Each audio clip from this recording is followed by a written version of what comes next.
A very good afternoon from Singapore, and welcome to an online discussion hosted by the Middle East Institute at the National University of Singapore. My name is Clemens Che, and I'll be moderating today's session. We are pleased to be hosting two experts for our discussion today on not only Saudi Crown Prince's visit to Washington, which is happening right now, but also to unpack some of the relevant and associated regional files on the agenda. As the title of today's webinar, The Prince and the President, indicates, we will zoom in onto Crown Prince Mohammed bin Salman, or commonly known as MBS, MBS's relationship with the US President Donald Trump, where both personalities have lavished consistent praise on each other, and MBS's ongoing visit to the White House follows Mr. Trump's Mid-East tour earlier in May. This is MBS's first trip to the White House since 2018, but their relationship can, of course, be traced further back in time.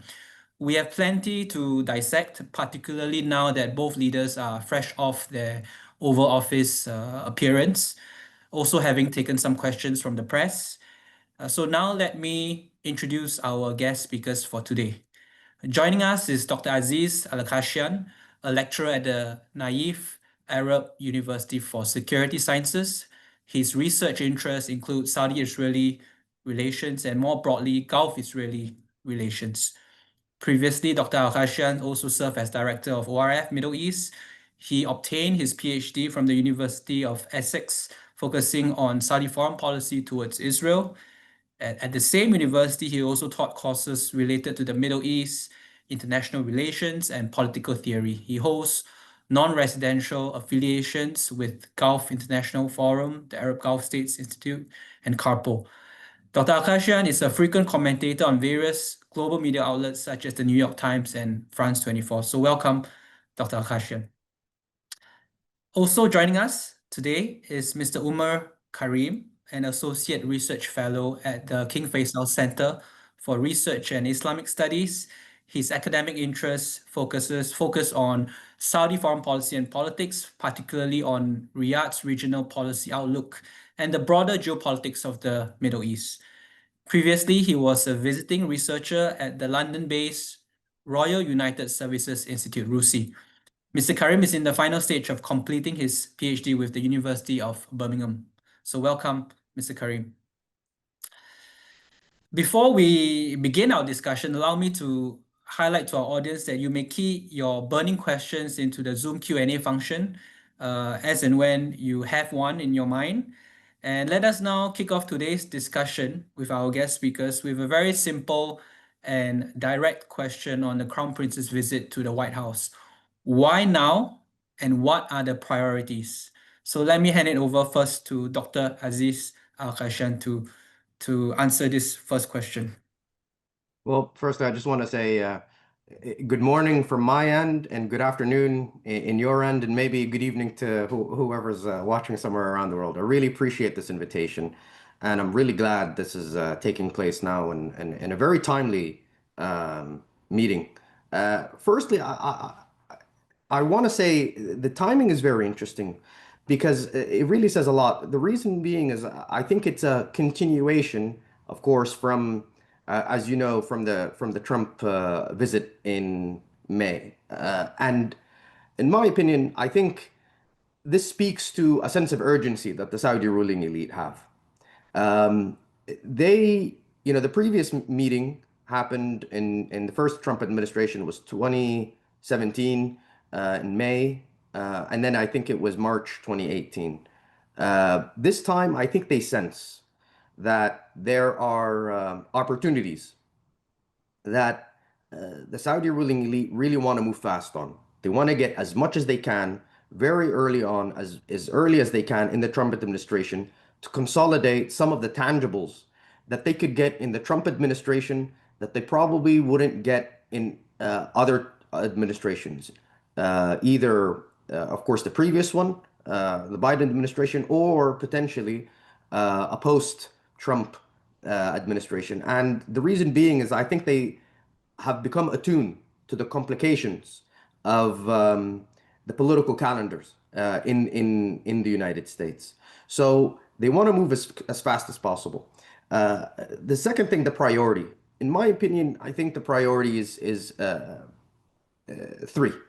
To sum it up, I would say elevate, facilitate, and consolidate. In my opinion, I think they want to elevate the relationship. For a long time, and I've really been saying this for a long, I mean, for a while, I'm saying this. Saudi Arabia and the United States are not allies. They have always been partners. The United States went to war for Saudi Arabia in Desert Storm, but I think many people think because of that that there is a strong alliance. Okay, there's a strong partnership, but it's not an alliance. So, and that led to a great deal of misconceptions and mis expectations from the relationship. So now there is an alliance, which is elevated, and that allows Saudi Arabia to facilitate a few things, in my opinion. Facilitate a lot of military armament, um, to facilitate also, in my opinion, a more bipartisan um, image in inside Washington D.C., which is something that I think is very difficult to do, or is one of the hazards of dealing with Trump, being too close with Trump. Some of the statements we could talk about how Saudi Arabia tried to distance himself, with, tried to maintain that balance of being close to Trump, but actually for the United States. And then the last point is to consolidate. I think Saudi Arabia now is a major non-NATO ally. They wanted to, in my opinion, consolidate a lot of the understandings that they struck in the previous administration with um, the Biden administration. And then there was this mega deal that they reached. And part of that mega deal of the Saudi-Israeli normalization, which would have had a Saudi-American treaty, they wanted to consolidate that Saudi-American understanding, because that's what Jake Sullivan said in May. And now I think they want to consolidate that understanding, perhaps later on, when the time is ready, to elevate the relationship into a treaty. They don't want to renegotiate all these things again. And just the last point, I think also there was a little bit of consolidation on a bit of the development regarding the nuclear file. So when it comes to the nuclear file, um, it's still not what Saudi Arabia wants, but I think they made a step closer. Not exactly what Saudi wants, but I think, in my opinion, those are the three overarching aims. Thank you, Aziz. Let me now turn to Umar. Umar, I think to also answer the initial questions that I had, which was why now and what are the priorities, but also perhaps share with us, what you wrote about Saudi-Pakistan, the relationship, and of course the recent deal that was signed. Over to you. Thank you so much, Clemens, and it's always a pleasure, an honor to join scholars like Aziz, and And thanks for the invitation. I would start by adding to what Aziz has just said, that this is a phenomenal moment, not just within Saudi-US relationship, but also because, of course, officially an alliance has been formalized. Saudi Arabia is now a major non-ally US partner and non-NATO ally partner. And the critical thing is that since the last 2 decades, or since 9/11, Saudi Arabia, in one way or another, the post 9/11 moment was still there. And then MBS, when MBS emerged, he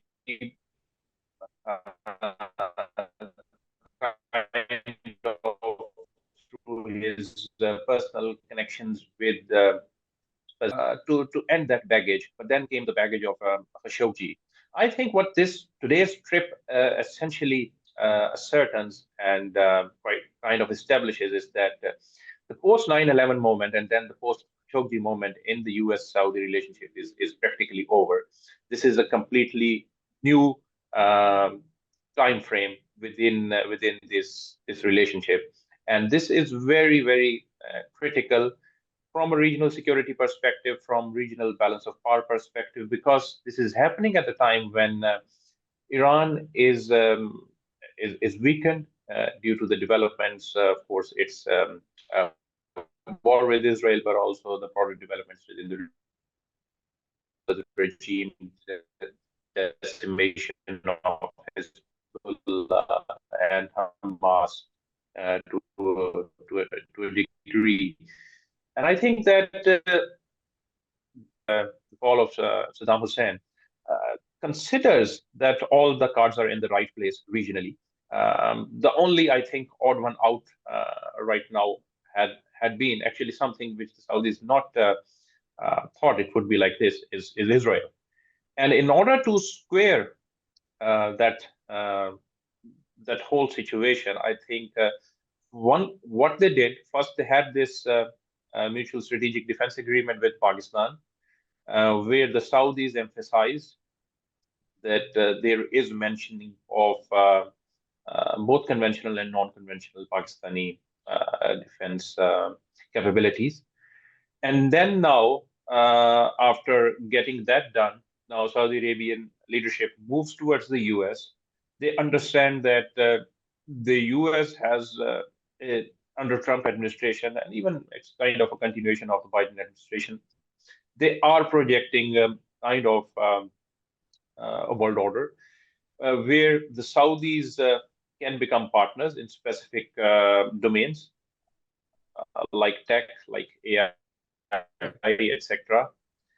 And when the Saudis become partners, when the Saudis reach out to the US, when the Saudis affirm their commitments towards investment and engagement, they basically are moving towards the US and not towards, let's say, China. So this is very clear that the Saudis are placing their bets towards the US, within the US, in the future war of tech and associated domains. The second thing, which is quite critical, is security.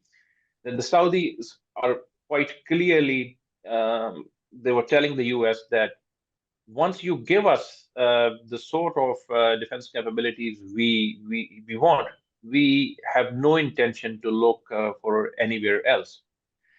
There is something where we need to understand that there is a lot of literature on hedging and on diversification.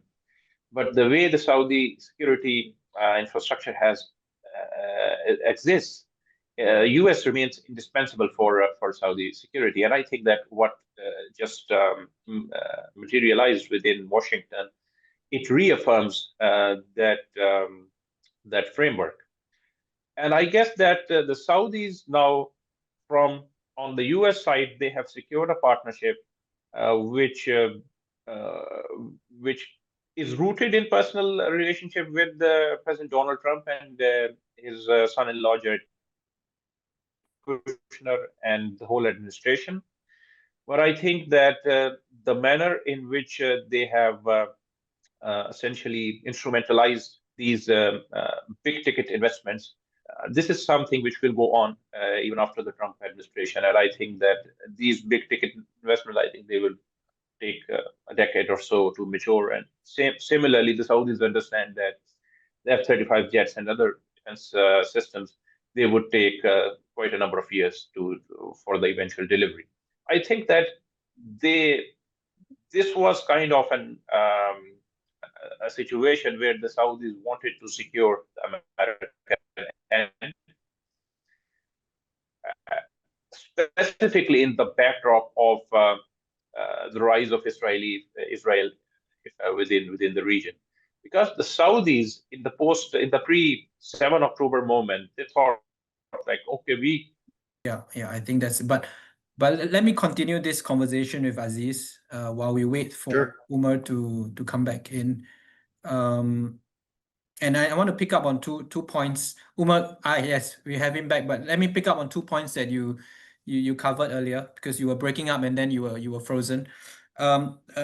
First, on the announced elevation of Saudi Arabia to a major non-NATO ally status, and of course, Umar also mentioned that it's clear that the US for Saudi Arabia is an indispensable security guarantor. But would you agree with that, Aziz? Because in light of recent events, especially what we saw in Doha, the Israeli strikes, and of course, Qatar is a MNA as well. Qatar is a major non-NATO ally following the Afghanistan withdrawal, they were made a major non-NATO ally. So would you agree with that? That's number one. And the second point that, of course, Umar made was that with Iran being degraded, we have now Israel as the outlier in the region, and Mm, who better than Mr. Trump to restrain Mr. Netanyahu's government? But mm. what is your take on this, Aziz? No, it's a very interesting one because there's another reason why I think they would choose. There's an interesting signal here coming from Saudi Arabia, that they're actually asking, choosing the United States to be an ally, asking the United States to be an ally, while there is universal doubt over American reliability on military and security affairs. So this is in fact very enigmatic. Why would Saudi Arabia ask for such a defense alliance when there is doubt over the quote unquote American umbrella? In my opinion, I think because and by the way, let me just say this: it's an open discussion here in Saudi. There is this notion. There's a saying that whoever uses the United States to cover up with is naked. This is a saying that's said time and again on the Saudi streets, on the Saudi virtual streets. But then this really asks the question, why? Why do they still want to get it? In my opinion, there's a few things. I think there is a better understanding of the expectations coming out of the United States. That an alliance and a relationship with the United States does not mean the United States will attack any other state for it. They will not go to war. The United States will just simply not go to war for another country. And now, that expectation of an alliance is debunked.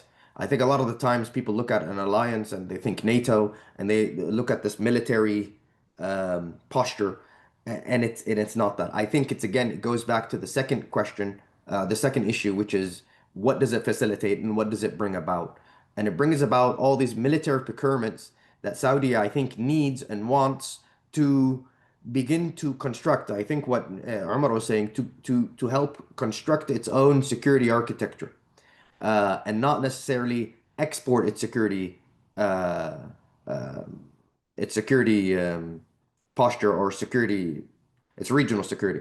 It wants to indigenize its own security, customize its own security, and a U.S. alliance and the baggage and the perks that comes with it is an aspect of it. It's not something that the Saudis will depend on for security. And this is the reason why I think they have also an alliance with Pakistan.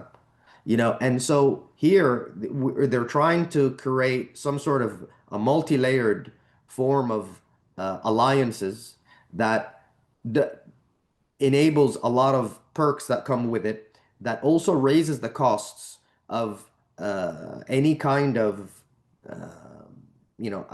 attack on Saudi Arabia, and it just makes it more politically costly. And maybe when I say more politically costly, that's probably an aspect of deterrence in itself. The fact that now there is an American ally that's been struck, that in itself is something. I would also say this. I still think the Saudis don't believe that the United States will go to war for them.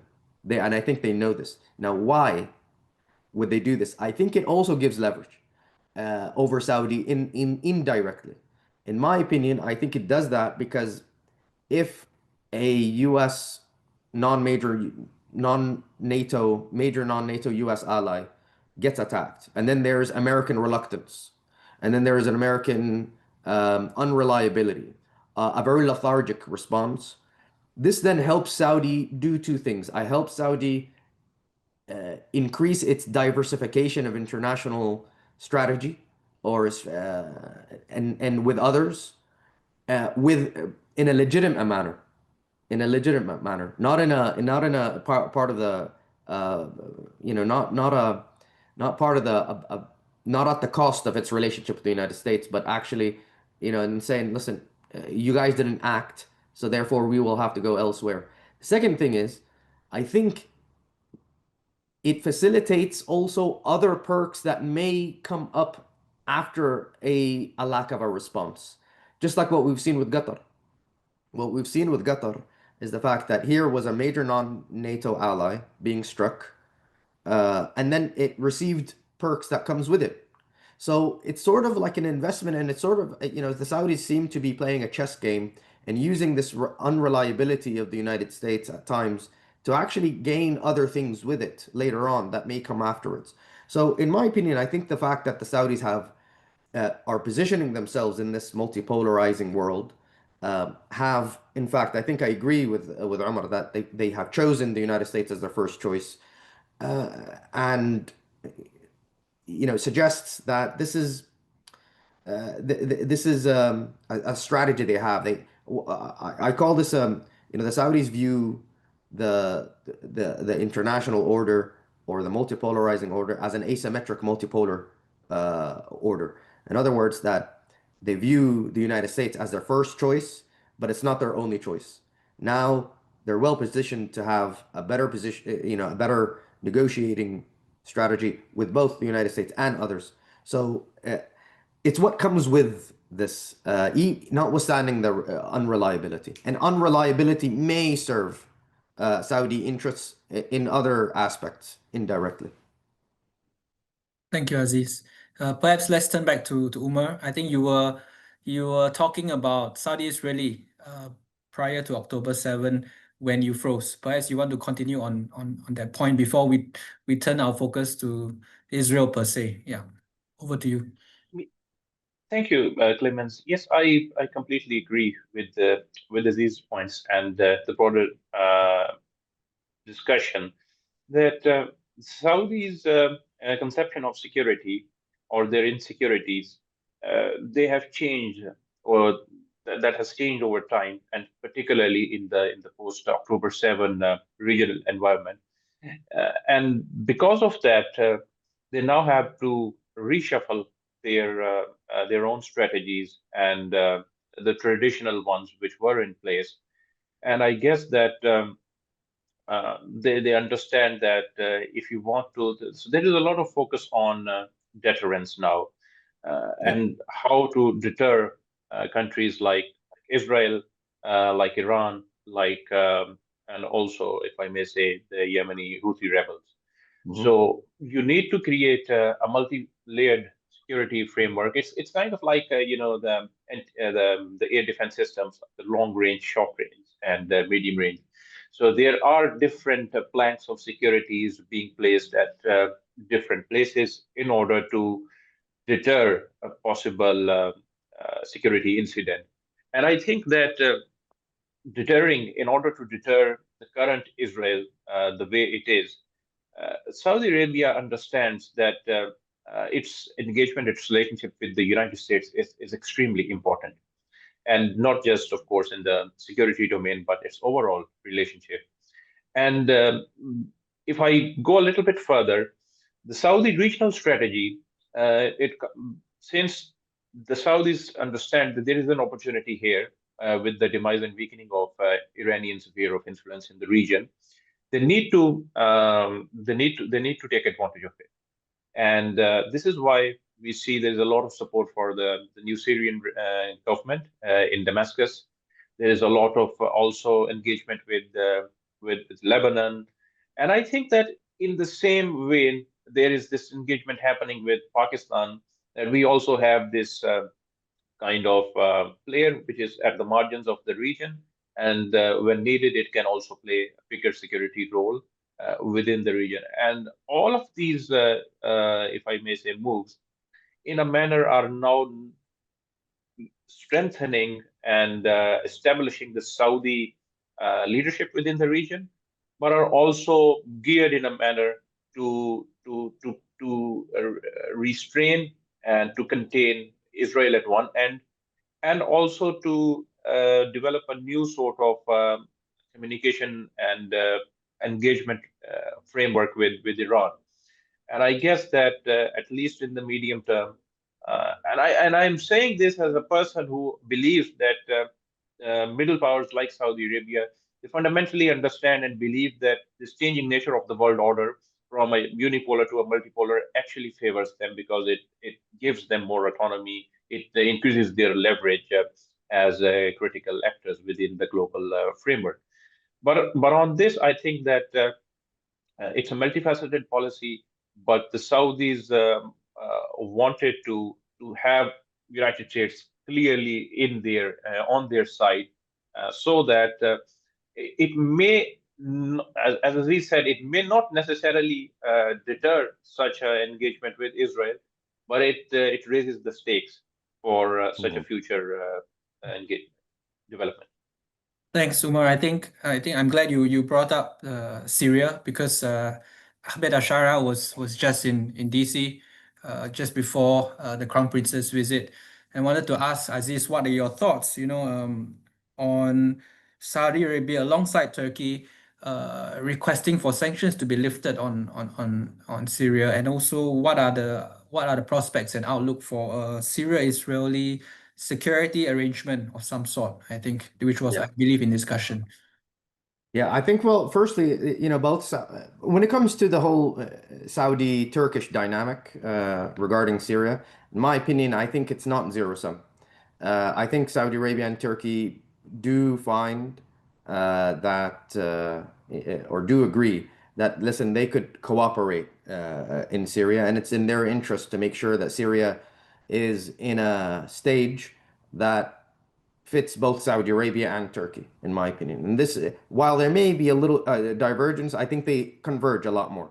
Most important thing, both see as an opportunity that this is something, that will, it's interesting. This is something that will kind of isolate, or no, I won't say isolate Iran, but kind of diminish Iran's role there, geopolitical role there, but not in an explicit manner that will hinder Saudi Iranian rapprochement. And this is a very fascinating thing, in my opinion, because you know, Al-Shara is doing a great deal of the heavy lifting and the rhetorical heavy lifting that Saudi would want, which enables Saudi Arabia to be shielded or protected and saying, listen, this is a domestic issue. It's up to them.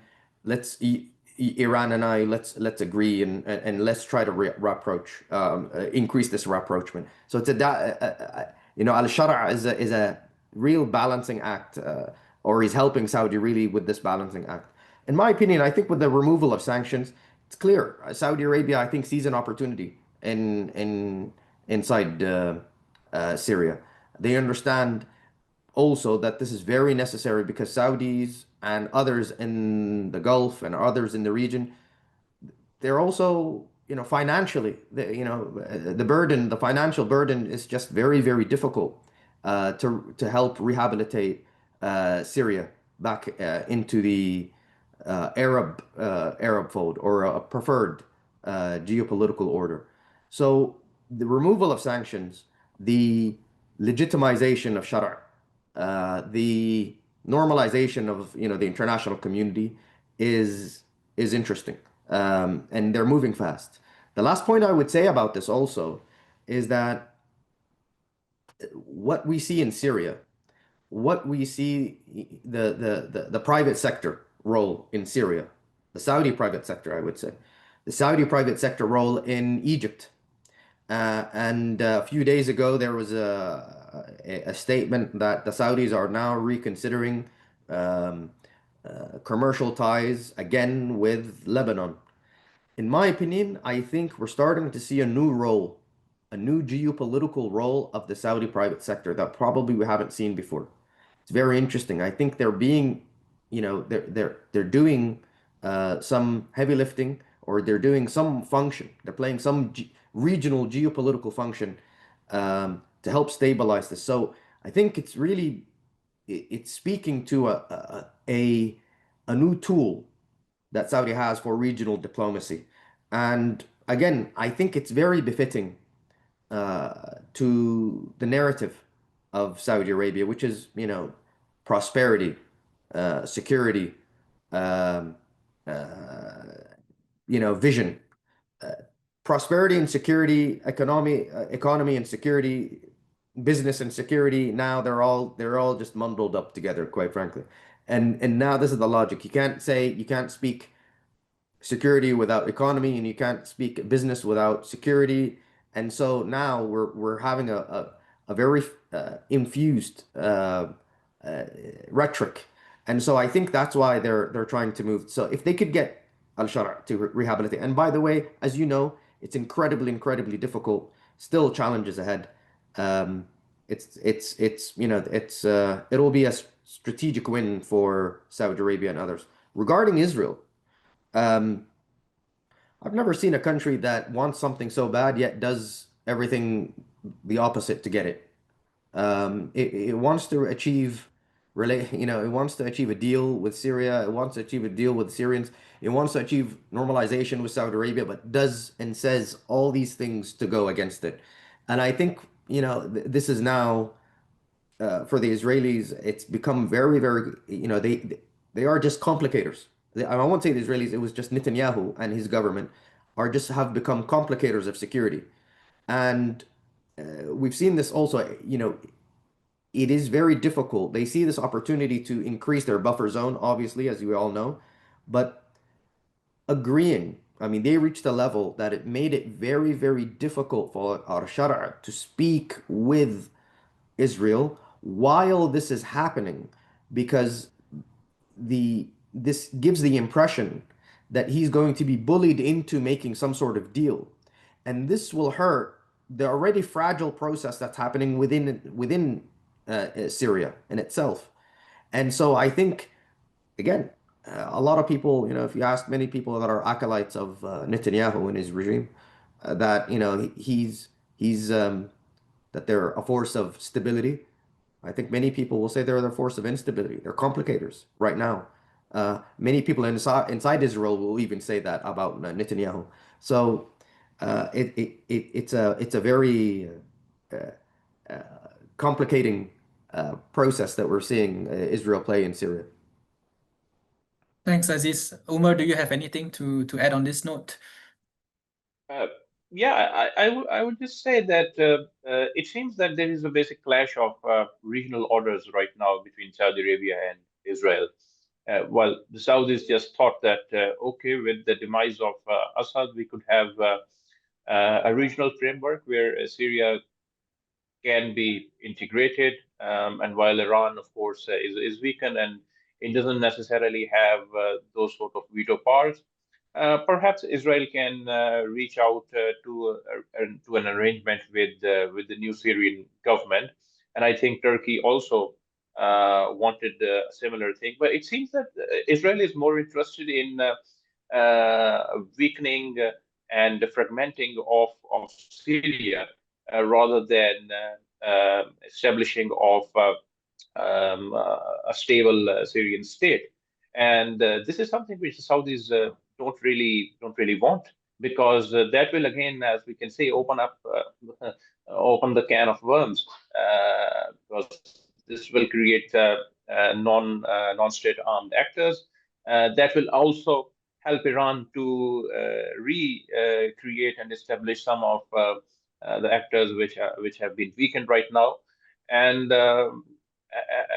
in a manner, the broader idea of stabilizing Syria and then making maybe it as a framework for regional connectivity between the Gulf, the Levant, and Turkey, and then to Europe, that would all be diminished. So I guess that in this regard, and this is my understanding, that the Saudis, that just as he said, they don't understand what is the Israeli policy. Like, what does Israel really want to achieve?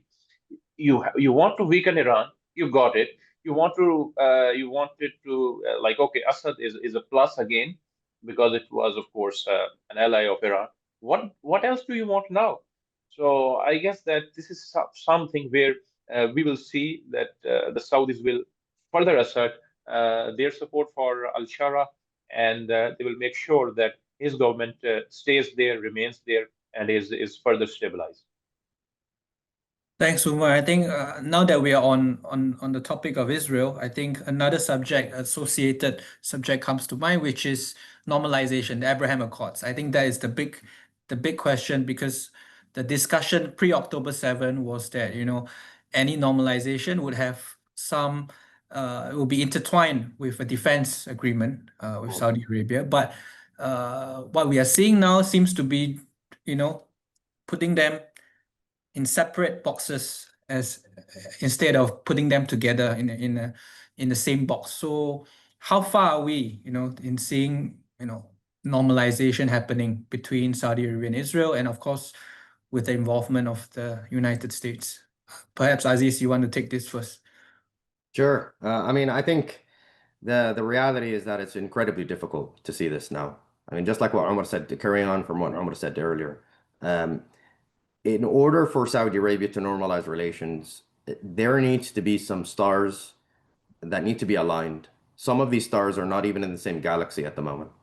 And the issue is that, firstly, when it comes to Saudi Arabia, domestic public opinion in Saudi Arabia is really not in favor of any discussions of normalization. And this is something, in my opinion, I think a great deal of Western analysis just either seems to overlook the domestic aspect of this, or intentionally overlooks, or just completely disregards. Public opinion is incredibly important. And it's public opinion also is important, and this question of normalization with Israel at a very tense time in Saudi Arabia, in my opinion. We're in a transitional moment inside Saudi Arabia with a lot of these economic reconstruction.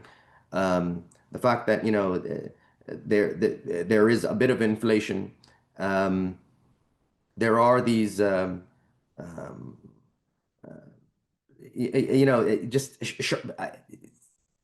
I won't say shocks, but I would say just an evolution of the economy. It's not immune from a bit of tension. The Saudis, I think, don't want that. They need something incredibly significant on the Palestinian issue in order to at least legitimize it for their people. And this leads to the second point. The Israeli government has not only suggested or hinted towards any Palestinian component, they're going on the record on the offense and saying basically, we will not have any aspect of a Palestinian state, because for all intents and purposes, they're in election season now. And the third thing is that what Saudi Arabia wants for a defense treaty is that 67 votes that they wanted in the Senate. And the political landscape in the United States does not allow, or it's not amenable or conducive to any kind of treaty that they could get. And next year in the midterms, the Democrats will probably take over the Senate, which makes it even more difficult. So as you rightfully say, the components of normalization seems to be being fragmented. Even all of this, I don't see it being impossible in the future, because now they have an alliance. It seems Saudi still wants that treaty. And so how are the stars going to align? I don't see it in the near future. I don't see it in the near future. And the last point I'll say why we're far from normalization is that I think the military endeavors that Israel had in the past few months and over the past year, and its gleefulness that it could strike anybody at any time, suggests that any kind of discussions of normalization, it seems like Saudi is bullied into normalization, intimidated into normalization. And that's something that I think Saudi really cannot afford and really wants to be away from. And it's interesting because even on the meeting, going back to the meeting, the Crown Prince mentioned the Abraham Accords. It's very fascinating. I'm someone who says the Saudis really don't view the Abraham Accords as something appetizing or intriguing. If they will normalize, it will be something part of their own accords. The Abraham Accords have been tainted. But the fact that he said Abraham Accords, it was a surprise at first. But then Abraham Accords is very different. It's far different than saying we want to normalize relations with Israel, because that was the language that was used before October 7th. and especially in the White House with Donald Trump. This is a discussion between MBS and Donald Trump. Here the meaning of the Abraham Accords is a Trump legacy, and Israel was a bit of currency in it. But even that, they said there has to be a credible pathway to a Palestinian state. Okay, not a state on 67 borders, a credible pathway. So you could see that it went down. But to be honest with you, Clemens, forgetting the F-35s, forgetting the strategic deals, I mean, there were, that they got. And if that was the only price that they had to say for Israel, just to say that you want the Abraham Accords while there's a need for a pathway to a Palestinian state, I mean, that's a real good deal. I mean, that exchange really was in Saudi Arabia's favor. So I think the Saudis sense they could get as much as they can without Israel at the moment.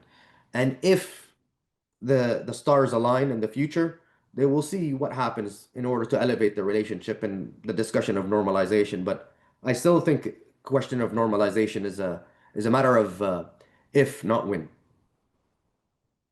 Thanks, Aziz. Then let me turn to Umar and take one step forward and more to ask this question, because we've just seen the UN Security Council accept the US resolution of Trump's plan on Gaza.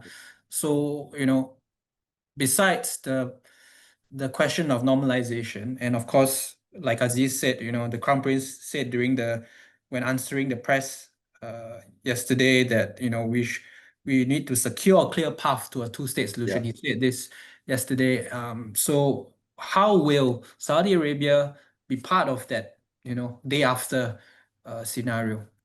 So I think that, as Aziz was saying, the biggest challenge for the Crown Prince was to keep the normalization at a distance end, Yeah. while also securing his deals he wanted to get from the US. And this is phenomenal, because I think that this kind of shows where the Saudi Crown Prince right now stands within the US power circles. Because remember what Trump said, that they're getting their F-35s because they are an ally, just like Israel. So that must hurt people within the Israeli power establishment, that now Trump is openly talking about Saudi Arabia as an ally at par as Israel. And this also shows this kind of mindset within the US, that can we really compare two countries, one which brings about like 600 to $1 trillion investment within the US and is actually contributing towards fomenting economic growth within the US, and another country to which we are again and again sending military aid, and to which we have been doing this for so many years. I think by using this investment card, the Crown Prince has successfully got what he wanted, while essentially turning down turning down the normalization. And I think that what the Saudis can contribute, can do regarding on this file particularly, is that perhaps contributing towards the rebuilding of Gaza, and also towards strengthening of Palestinian state institutions, and pushing forward with Donald Trump's peace plan on Gaza. But I think, again, there are no concrete commitments as far as I can see, either in the press talk given by the two leaders, or if there is some sort of a secret understanding, then that's something different. But I think that if you see this from an Israeli perspective, what did Israel got out from this trip of MBS to the US? They basically got nothing. And what did US got? Of course, the US got a lot. And I think that I was thinking on something Aziz said in an interview, and I just wanted to take it a little bit further, that this is, I think Aziz said, this is the US, America first meeting Saudi Arabia first. And I think that what happened yesterday was America first, not just meeting Saudi first, but embracing and appreciating the idea of Saudi first, and perhaps aligning with that picture.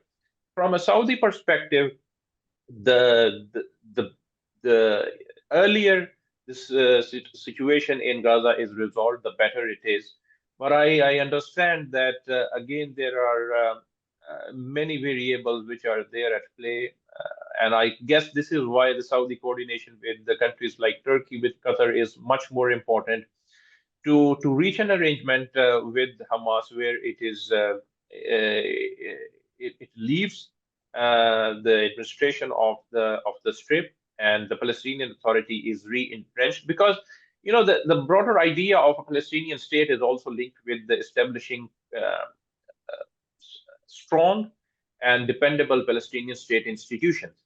And I think that that can only happen once the Palestinian Authority is present and is exercising its governance within all Palestinian territories. And this is again a point which goes completely against the Israeli understanding or their policy. Thanks, Umar. Then I have to bring that same question back to Aziz, because Umar just said that, that increase in Saudi investment from 600 to 1 trillion, that is kind of dangling a carrot to deflect the Yeah. issue of normalization. Would you Yeah. do you agree with that? And Yes. yeah, Yeah. Because again, I think, this is also one of the aspects that they see as an opportunity, is that, here's someone they view as transactional. They believe that they're transaction, and they're playing with this transactionality. So I think also the fact, will they get really $1 trillion into this? To be honest with you, this is a different issue. I think they understood Donald Trump's psychology, and they understood Donald Trump's ego, and the fact that he just wants numbers. In his visit in the Gulf in May, he was adding trillions like it was checkers or something. He was like, well, this is. We got 1 trillion. 2 trillion, and then he went to Qatar, and it was all of a sudden 4 trillion. And then he went to Abu Dhabi, and he was like 13 trillion. So they know how to get the best out of him. I think they're giving him what he wants to hear. I think the Saudis, if you really look at the fine lines, what they're saying, there is no clear-cut 100% promise that it will be 100. There's a pledge that they want to do it. They're happy to do it. But also the way, and this goes back to one of the first things that I tried to say earlier, was that it's very fascinating how MBS, I think, articulated this investments. And in my opinion, I think it was designed for two things. He tried to, he said basically, we're not doing this because of Donald Trump. We're doing this because it's in our interest. There's two things here. I think firstly, he wants to maintain still the bipartisanship of the United States. I think they learned that in the first Trump administration, the Saudis, unfortunately, were sucked into the being politicized inside the DC circles. They were, perceived to be under a Trump administration, under a Trump legacy. Even when the story of and the tragedy of Jamal Khashoggi came out, people were blaming Trump in the United States. They weren't blaming Saudi. For me, it spoke to how the Saudis probably don't have much agency. That is just because of Trump, and that's how tied they were. And of course, we've seen the whole they were going to treat him as a pariah, et cetera, et cetera. The second thing, in my opinion, which I think is interesting, is to probably counter some of the bombastic things that Donald Trump likes to say about leaders, and that basically, I did this for you, and I gave this to you, and I don't think MBS is keen to be perceived as someone to be told I did this. He obviously has an audience as well. So a lot of the times he's saying, listen, I'm not doing this for this guy. I'm doing it for others. It's kind of a way of reducing this. And it's something that we see also with Tamim. I know we're talking about Saudi Arabia and the United States, but something that I think Sheikh Tamim of Qatar had a couple of times, and he said basically things like, Saudi Arabia, Qatar is, we hosted the World Cup. It was one of the most successful World Cups. We're willing to, share our expertise with you guys because you guys are hosting the World Cup as well. The other point about Sheikh Tamim as well was in Gaza. Speaking about Gaza and the reconstruction, Tamim, of course, Sheikh Tamim was there, and you know how Donald Trump likes to always have that jostle and shaking, and then you can see towards the end. I don't know if anybody noticed it, but Tamim was also pulling him back and a little bit. So, I mean, I think some of these leaders are understanding this is the theatrics and the optics of some of these things. So, the framing of the $1 trillion dollars it's important because it has to be Saudi first. There's an emphasis on Saudi first here. It's not for Trump. And this is something you see also in the foreign minister's statements that came after the first Trump visit in May. Faisal bin Farhan came out and said, listen, there are, a lot of this is going to be about Saudi know-how. A lot of this is going to incorporate a lot of Saudi elements in this. There's going to be Saudi investments part of this. This is about, there's a quota or something. I don't know if there's a quota, but there's, there's conditions or requirements that it has amount of Saudi jobs. It had to make sense for the Saudis, I think. So a Saudi first meeting an American first approach. It's interesting to see this. So those are my 2 cents. Yeah. Aziz, I want to prod you a bit further before we take a question from the box for Umar, but I wanted to prod you a bit more, Aziz, because I mean, yes, there's the optics side of things, Yeah. in terms of this investment and big numbers. But Saudi Arabia and the Crown Prince has said time and again that, regional stability is important for domestic development and his economic projects. And so his pledge to up the kind of Saudi investment into the US to 1 trillion, would you also say that the Crown Prince expects a two-way flow, investment flow Yeah. into the kingdom? And logically speaking, which areas would we be looking at if we are going to see those? Well, to be honest with you, here's an interesting point about this pledge, because this pledge needs to be squared. There's a circle here, it needs to be squared because Saudi Arabia wants to receive investment, as you said. Saudi Arabia wants investment coming towards it too. That's part of the whole pillars and attracting, not having Saudi money go out. So, in my opinion, I think this is where the aspect of AI and the AI data centers is something that's very important that I think they're really investing in. I think this is where a lot of the investment is going to be. I mean, MBS is someone who's forward-thinking, tech-minded. These are things that is of his own interest. He's interested in some of these things. And the other aspect of regional stability, I think, in my opinion, yes, regional stability was important. I think the question maybe of Sudan was also maybe discussed, but I'll be very honest with you. I think this trip really was about bilateral relations, in my opinion. And those were the sectors. And let me just say another thing as well. The defense sector is not separate from a business sector. And I think everybody knows this. And I think this is the language that the Saudis have always spoken with the United States.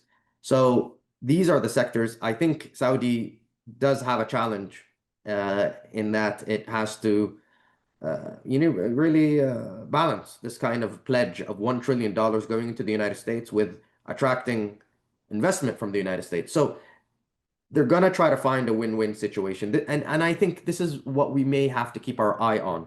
Where is the flow of money going? Is it going out of Saudi more than it is coming into Saudi? So this is something that I think that will be very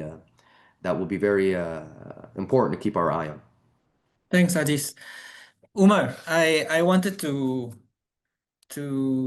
redirect the question from the floor, which is on China's role with Saudi Arabia, the relationship with Saudi Arabia, but also more broadly with the Gulf states. And given now that our discussion has so far, we have converged on the fact that the US is an indispensable security partner, and now in the latest is that it's now it's as an Saudi Arabia is now MNNA. So where does China stand in this regard? And perhaps if you could take this further, we talked about the Saudi-Pakistan deal earlier. Where does this take Saudi-India relations?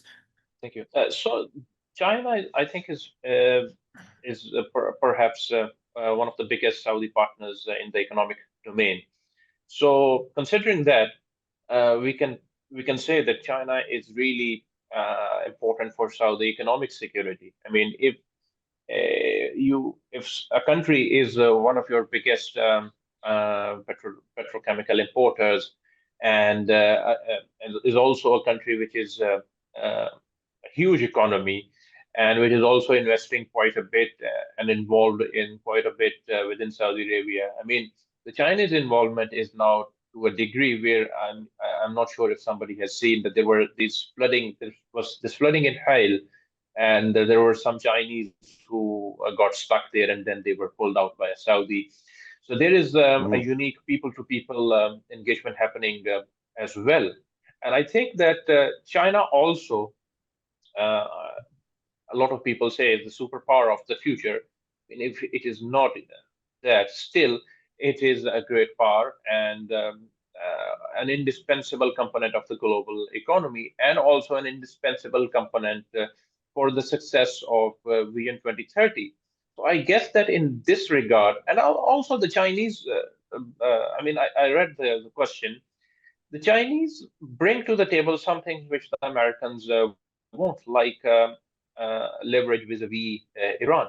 And also, if you like what we were discussing before, if the US defense arrangements or provisions are unreliable, then where do you go?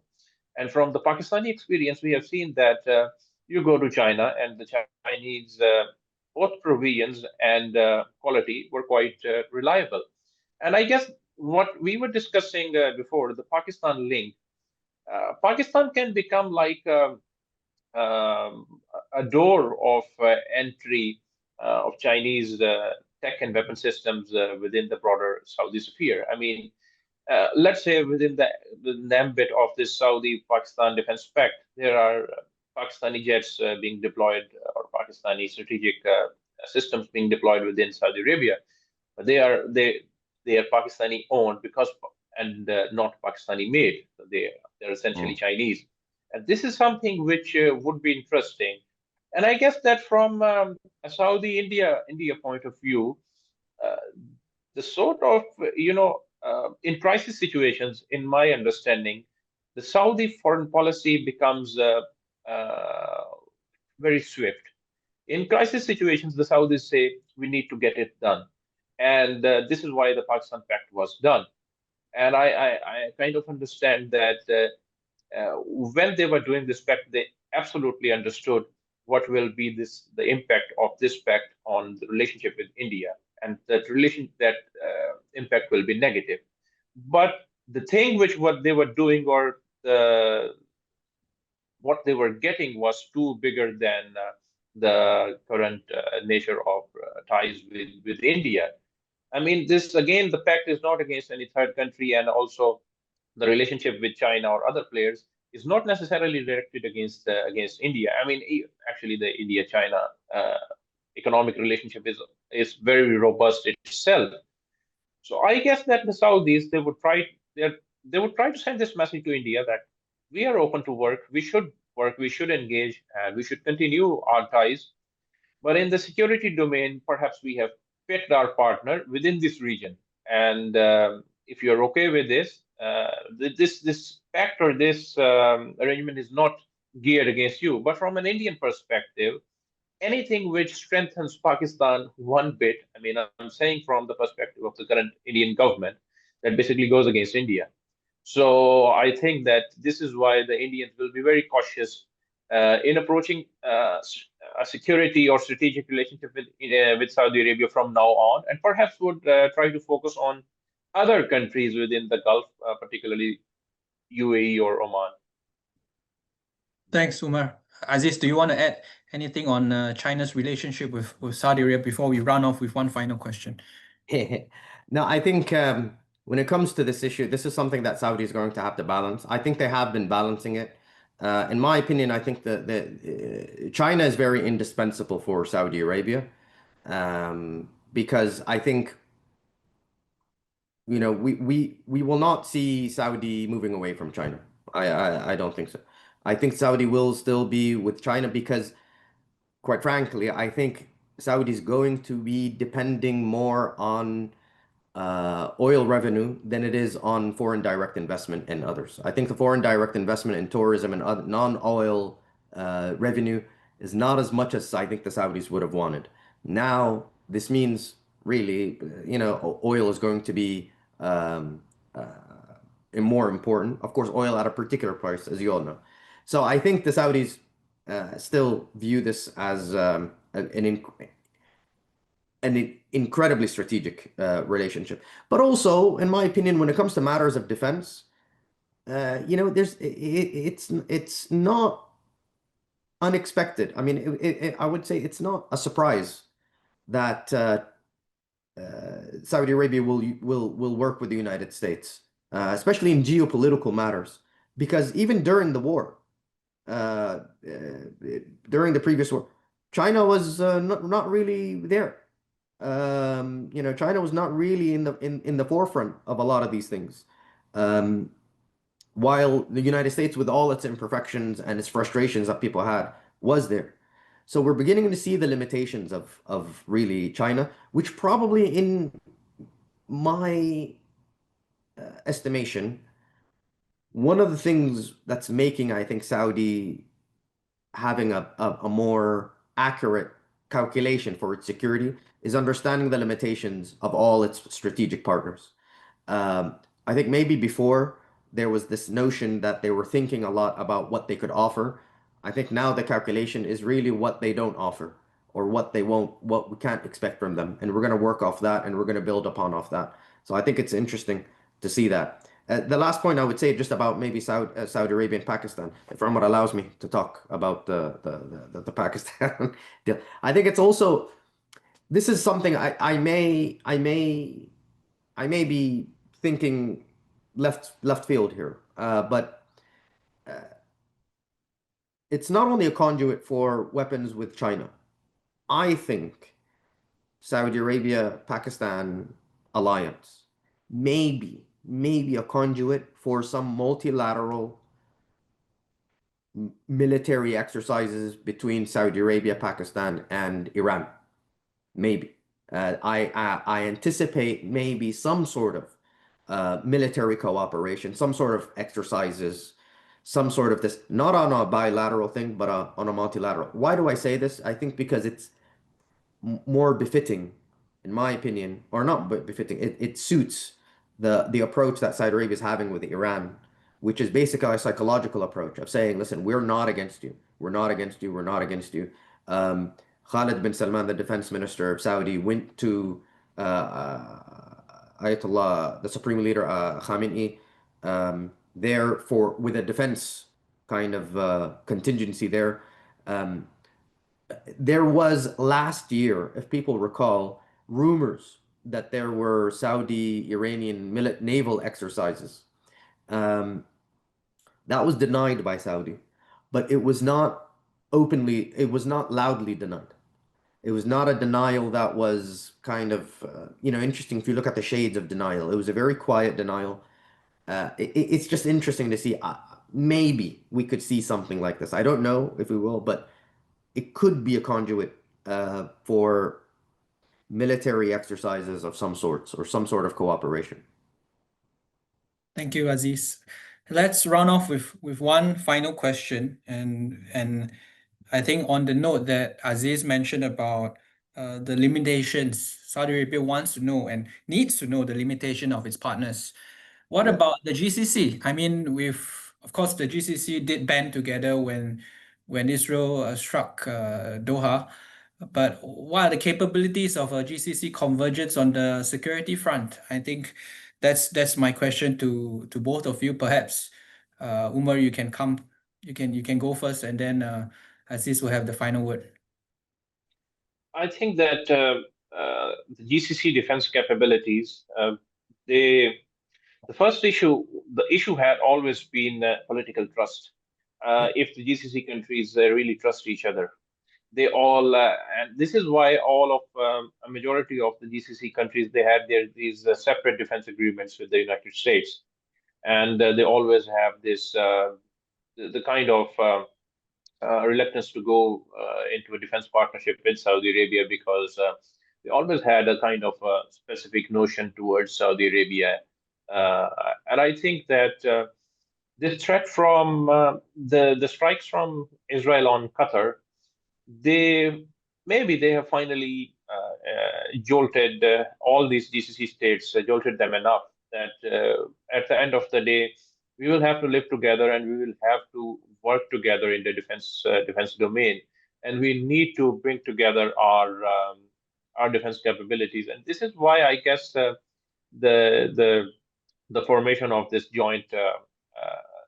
So I think the joint operations room has been there for some time, but now they're working more on interoperability and also creating one air domain where the awareness of the aerial space is readily available to all the GCC states. So because Saudi Arabia is more on the Saudi Arabia and Kuwait, they are more on the western end, and then Oman and UAE, they're more on the eastern end, so they can collaborate more. But I think that going forward with we can say that right now Saudi Arabia, Qatar, Kuwait, perhaps they're at one end. So collaboration amongst them, not really a problem, and perhaps they're ready to do it. But if that will happen with regards to UAE, because now there is a lot of chatter about maybe UAE getting the Russian Su-57s. So will that be again acceptable to other stakeholders? And also, what are their regional policies? Some of the Emirati regional policies, we can, I think, now openly say that they are not in sync with the regional policies of Saudi Arabia, and the Saudis, if I may say, don't like them. So, will both of these countries be able to keep apart their regional policies, keep apart their respective strategic orientations, aside from the idea that we need to work together for a Gulf-based security framework? So that would be, I think, we will need to see it in the future, and that would depend upon the personal relationship between Crown Prince Mohammed bin Salman and Emirati Abu Dhabi leader Sheikh Mohammed bin Zayed. Thanks, Umar. The final word goes to you, Aziz. Thank you very much. Well, what an honor. Very hard to follow that astute analysis. So I mean, I think that's also a challenge. You would have thought that probably the GCC and the Gulf Brotherhood would probably lead to a lot more of a intact, harmonious pact. In my opinion, I think there is a degree of that. There is a lot of degree of symbolism and probably a consensus that they need to work together. But I think especially when it came to Israel, the Israeli attack, I think the response in itself was shockingly unimpressive. And I think, in my opinion, many people were really expecting, goodness gracious, man. I think the Abraham Accords did to Arab leverage what the Egyptian peace treaty with Israel did to military leverage of the Arab states. I think it just, it really changed the landscape. In my opinion, I think many people now are beginning to realize that, you know, the GCC bloc, while they agree on some things, you know, there is aspects of divergence. You would have expected it. You would have expected to be converging on some of these aspects, but I think, you know, there is this hesitation that one country's endeavor may come at the cost of another country's endeavor. And also they're competing. And I agree fully with what Omar said. I think the you know, with what's happening right now in Sudan, in the fact that Saudi Arabia and the UAE is not, you know, directly confronting each other on this. They're kind of rigidly competing. The social media campaigns are, you know, they're literally sprinting all the way to the edge and then stopping, but calling each other out. Suggests to me that there is this understanding that, okay, whatever happens in the region cannot spill over into an our bilateral relationship. And I think, you know, it's an opportunity. I think both, you know, when you have a UAE probably is thinking that it's, I think it was something what Umar said earlier, it's an opportunity to begin to maybe support, massage a new order that's more befitting to it, more of its access to Central Africa, more ports, and amplify kind of its philosophy of logistics, regionalize it, super regionalize it, I would say. And Saudi, I think, is you know, there is that competition. So I would say there's more convergence than we think, but I think there is this consensus, and I'll finish at least. Let me be positive that we cannot afford a GCC crisis, another GCC crisis. I think that's just, especially the past one with Qatar, was just a waste of energy and time. I don't think there was. It just nothing changed. I mean, there were things that changed, but it was none of the demands were made. None of the demands were submitted. It was a fit, and I think it just realized that it was far more costly than beneficial. So I think at least that is happening, because I think at a region now, GCC can't afford to be at loggerheads. They could afford to be divergent, but maybe not at loggerheads. Thank you, Aziz.